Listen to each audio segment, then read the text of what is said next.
Oops, kapatid, kailangan mo itong marinig ngayon.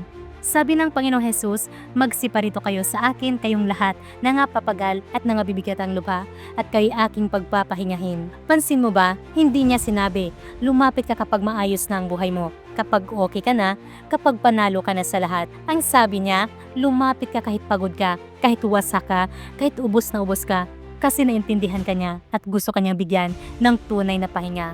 Alam mo si Jesus sanay sa bagyo, natutulog siya kahit nagwawala ang alon. Nagpanik yung mga disipulo niya. Sinasabi nila, Jesus, anong ginagawa mo?